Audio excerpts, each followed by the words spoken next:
Okay, welcome everyone. I'm really delighted to have the Second Renaissance Art Collective here together. And you're going to be running one of the keynote sessions at the Second Renaissance Conference this Friday. Could you tell me a little bit about what you're going to be doing? All right. Well, hi, Rufus. Our session is called The Prophecy of the Many-Faced Goddess. And this collective of women have been meeting for 9 months, about every 2 weeks, pretty regularly, developing a collective creative practice. And I think what you're going to experience, I mean, we can't really fully know, but the intention is to create a space, ritual space, where we're inviting the many-faced goddess to speak through us as a collective body, as a collective sensing body, oracular body, as Cheryl would say. Yeah, so it's really the fruits of our weeks and weeks of building trust and intimacy and getting to know each other on a very deep level, getting to understand each other's gifts, holding each other, inspiring each other. So it's going to be a really beautiful field. Wow. And what do you think is there for the audience, the participants? I want to say the audience. I mean, I think maybe one of the contexts here is that one of the reasons I'm really excited that this is there and is a major session at the conference is that conferences have a rather conventional structure, and it's even in person, but even online. And we're really doing quite experimental here. How do we create something that's much more embodied? It's not a talk. It's not a lecture, as I understand it. Why are you so excited to present this at the conference? Sylvie, maybe you want to say something. Yeah, I can say.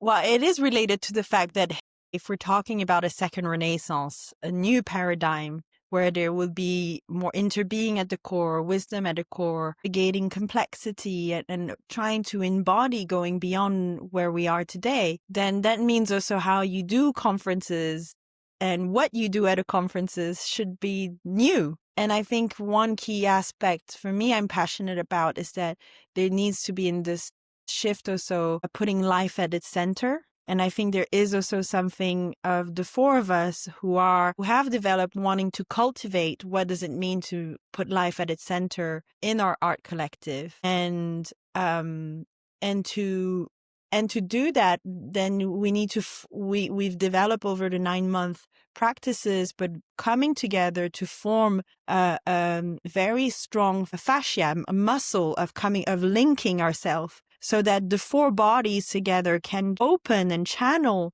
something that can only arise from that alchemy. And it's an alchemy also of female bodies, of birthing bodies. And yes, we can't say what will emerge, because the point is that we will give ourselves to what wants to emerge in that present moment.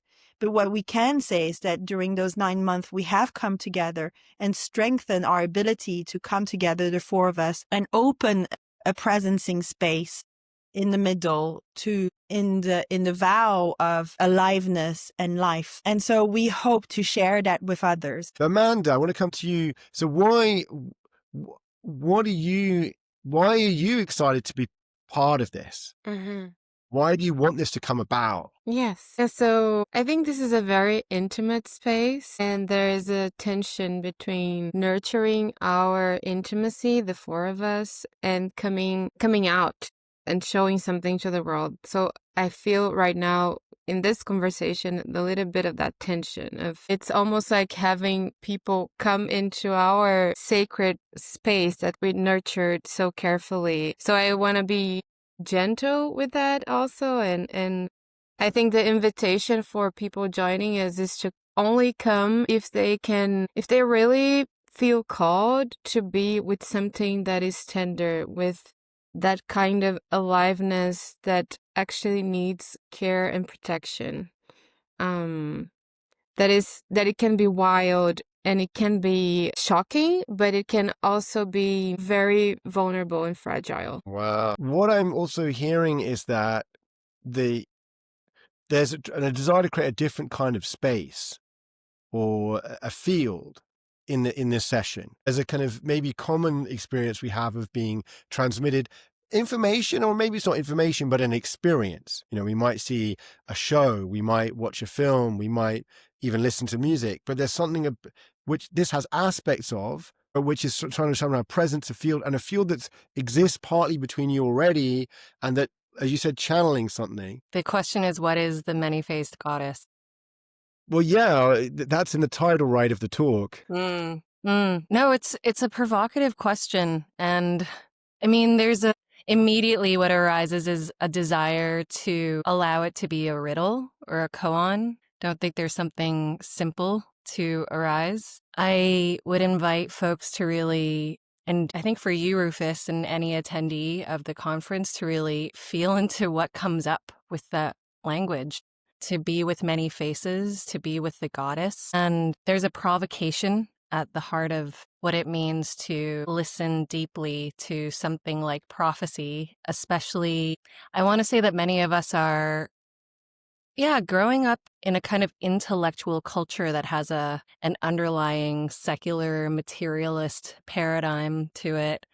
So words like prophecy or goddess, I think for like certain people can feel, it raises a question mark around what it means to attune to dimensions of deeper spiritual, even religious qualities of knowing, and a kind of attunement to mystery that has actually been ancestrally part of who we are as beings, as humans, for much longer than it hasn't been. So there's something around a re-invitation, like a remembrance of the oracular, a remembrance of the sacred, a remembrance to the kind of mysterious utterances that arise when you relax the mind, that kind of that structure of knowing that's about separation and breaking down and kind of like understanding, but start to actually relax that into a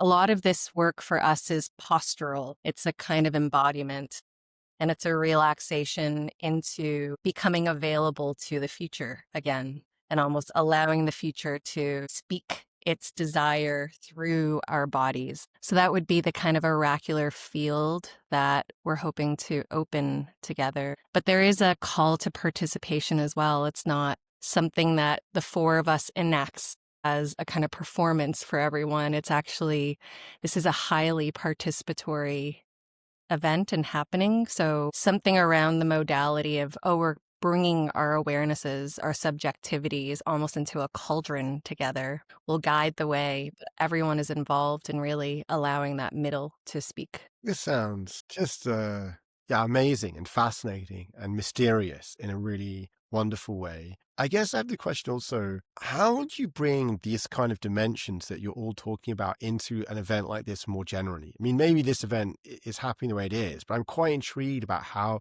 you would create spaces where this was more part of it. Because, how would you design like an online experiences that really had this as maybe the more like majority, or I don't want to say the dominant, but the majority field was this kind of way of being? What would that look like? Does anyone want to speak to that? I think it takes practice. That's the first thing that came up for me. So we have been meeting for 9 months in shared practice, in a shared field of practice. So it is a challenge to meet with an audience that we don't even know, or with a number of people that we don't even know also. And it's an experiment also to see how can we cohere when meeting the other. But if we were to design something larger, I think that's a very good question, Rufus.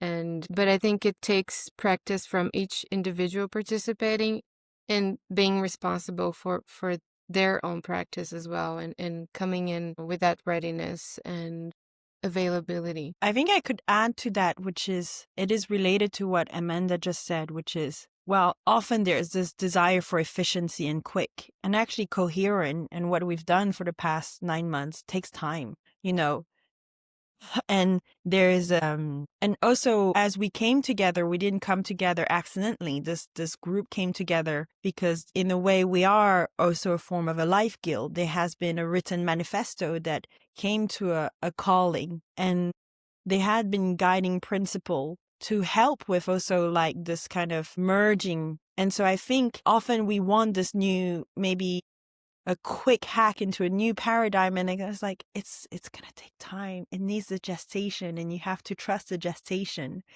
And again, like maybe also with the audience, like I think this is our first try, in a way, a second tryout of the Second Renaissance Conference. But in a way, I think we can be far more playful into what we want to create conferences or meeting and what we demand of people. And what also Amanda said is that for people who want to come and join us in this ritual space, there is also a request and a demand to be an active witness, to, when you come in the space, to activate your body into a different frame that we're usually. And so it's no longer, we're also asking is to no longer sit ourselves as a passive, but as an active body. And from that, I can speak for myself. I really believe something extraordinary, magical can alchemize from this. Why are you so committed to this work? Why do you think this is so important, what you're doing, both in the art collective and what some of which, in a way, you're sharing in an experimental way in the conference? Why is this so important to you and to the world, do you think? Such a great question. Yeah, I mean, I've been, yeah, I feel moved by that question because I've been, um, I don't know how to put it exactly, but trying to make space for the goddess in our culture, in the secular materialist culture that Cheryl pointed to for decades now. It's been like 20 active years. And that just, in a long, long, long line, I think that's one of the things as a woman when you step into this lineage, I guess, this long, long lineage, the tradition of feminine wisdom. You're really aware of, for all the women who have come before us, all the wisdom that's been lost. Cheryl spoke of remembering. The word that came to me was recovery. Like, I think part of the work that we've been doing together, these women who I've grown to love, like there's really a love between us, is this active recovery of something very, very not just precious but essential. I mean, I don't think we make it without this, really. And the work that we're doing is not to be sidelined. It's I'm so happy and honored that the conference has put us in the place of a keynote. Like that's appropriate. And that you already ask, like, how do we do this more? How do we do a whole conference oriented this way? Like, that question seemed to come from a longing in you. And I'm like, I don't take it lightly. And at the same time, there's a part of me that's like, yeah, duh. Like, geez, like what took us so long? But also like, thank you so much.